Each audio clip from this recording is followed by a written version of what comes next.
We've been getting some questions, Paul and I both, about how to make the overnight oats, so I'm gonna kind of answer everybody's question by going ahead and making a video and showing you guys how to do it. You're gonna need a few ingredients to start. Yogurt, vanilla. I get the vanilla flavored one. If you wanna kind of track your sugar intake, then probably just plain would be best. Some kind of milk, whether it's almond milk, coconut milk, soy milk, or regular milk. I use a blend, as you can see. Honey, regular oats, not the quick oats, the old-fashioned kind. We want full whole grains. Chia seeds, they can be found at Whole Foods or Trader Joe's, those types of grocery stores.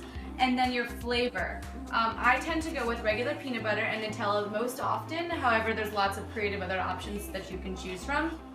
And then a fruit of your choice. Banana usually goes best with the peanut buttery kind of family, but strawberries and blueberries are also viable options. So to start, you're gonna need a cup, just a regular cup, any kind of cup. If you want to be able to eat it on the go and then just toss it, you might want to get a disposable plastic cup. Not as environmentally friendly, but definitely an option. You're going to start with the oats. I usually just eyeball it, although I am going to measure it out today for your benefit. That usually looks about right.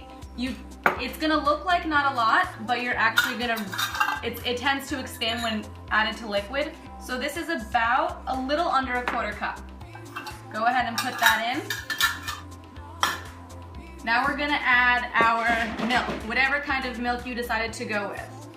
This is really, so just these two ingredients alone have a lot of nutritional value because the calcium in the milk and then the whole grains that we have in the oats. You're gonna wanna fill it up to right a little bit above the line of where the oats are. You want it to be really, really basically kind of soupy, but overnight the oats absorb more liquid than you can imagine. Then your Greek yogurt. Again, I went with the vanilla flavored because I'm a little not that healthy, but if you're watching your sugar intake, go with the regular. Just a big blob, for lack of a better word, with a large spoon. It's still gonna be pretty soupy, but again, all of the liquid is gonna get absorbed overnight. Next, we're gonna go with some chia seeds. Chia seeds are beyond healthy for you. They have antioxidants, they have protein, they have fiber, they have manganese, they have phosphorus, they have zinc, they have B vitamins, and they are also extremely low in calories. So I just did 4 teaspoons. They were heaping teaspoons though, so I tried to get really as much chia seeds as possible every time I make this, just because chia seeds are so good for you. Chia seeds also have the good kind of fat, and that's really good for your heart. Next, we're going with honey. Again, this is kind of inexact. It kind of depends on whether you have a sweet tooth. I squeezed probably about a little less than 2 seconds. Next, what you're gonna do is you're gonna choose whichever kind of flavor you want, whether you want regular peanut butter, whether you want Nutella, or then all these other creative flavors that we have. I'm gonna go with regular peanut butter for now.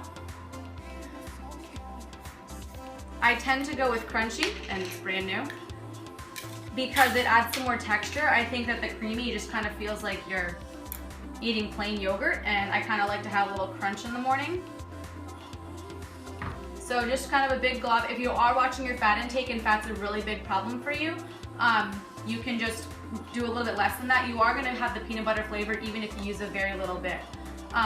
Some people might try to do reduced fat peanut butter. I'm a big proponent of having everything be full fat. This kind of yogurt doesn't come in full fat, but there's this idea that you want to cut your fat intake, but that's actually not true. When you get low fat and reduced fat foods, they're taking out the fat and replacing it with sodium and sugar, so it's actually sometimes increasing the calorie intake, and it's not as good for you.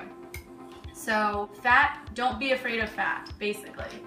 Then we're just going to kind of stir it all up. This is actually my least favorite part because it's just the most annoying, and I tend to spill every single time that I do it because I'm too impatient to be gentle.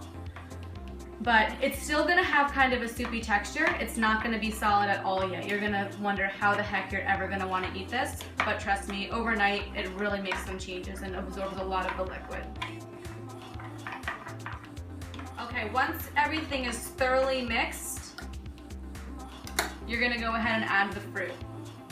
If you're using a banana, I tend to use 1/2 a banana per oatmeal, which is nice because I usually make them 2 at a time, so that's 1 full banana. And then depending on your personal preference, how small you'd like it cut up. And then I love banana, but I don't love it enough, so I tend to just kind of keep it on the top, so in the morning I can get that so that in the morning I can eat that first and then kind of enjoy the rest of my oatmeal. So then what you're gonna do, you're gonna take this, put it in the fridge, leave it overnight, and you're done. I recommend leaving it in for at least 4 to 5 hours before you eat it, just so all of the liquids get absorbed. That's why it's best to do it overnight. And then in the morning, you'll have a nice filling breakfast. This is Brenna signing out. This is Brenna signing out.